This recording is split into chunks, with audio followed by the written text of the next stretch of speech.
Sonic, o ouriço mais rápido do mundo, está cheio de segredos e easter eggs que muitos de nós nem imaginamos. Você sabia que em Sonic 2 existe uma fase secreta chamada Hidden Palace Zone? Essa fase foi cortada na versão final do jogo, mas você pode encontrá-la jogando a versão de Sonic 2 para o Sega Genesis. Isso mesmo! É uma área mágica cheia de desafios e muitas surpresas, onde você ainda encontra o Knuckles pela primeira vez. Agora, vamos falar sobre outra curiosidade incrível. Em Sonic Adventure, se você prestar atenção, vai notar que existem várias referências a outros jogos da Sega, como personagens de Shenmue e até mesmo uma menção ao famoso jogo de luta Virtua Fighter. Isso é o que chamamos de Easter Egg, onde os criadores se divertem deixando mensagens secretas para nós. E tem mais! Em Sonic CD, quando você viaja no tempo, pode ouvir uma melodia especial que é uma versão remixada da música do primeiro jogo de Sonic. É uma verdadeira viagem no tempo musical, super legal, não é?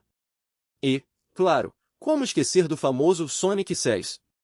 Em Sonic 6, uma série de vídeos educativos, o ouriço ensina lições de vida, como a importância de se exercitar e comer bem. Isso mostra que, além de correr rápido, o Sonic também se preocupa com a saúde dos seus fãs. Agora, imagina só, você jogando Sonic, encontrando esses easter eggs e ainda aprendendo dicas valiosas. Incrível, né?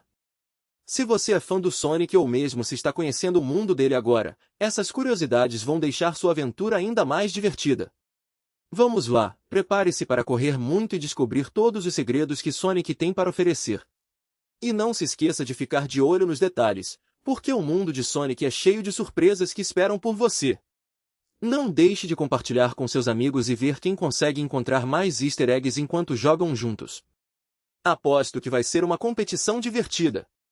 Então, vamos juntos nessa corrida maluca, coletando anéis e revelando os mistérios que estão escondidos nos jogos do Sonic.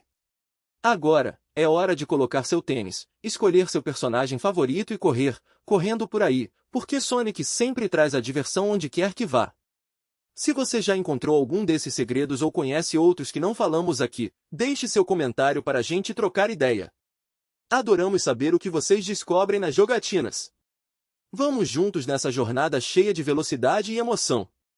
Prepare-se para a próxima fase, porque a corrida nunca acaba e a diversão só aumenta. Sonic sempre tem algo novo para nos surpreender.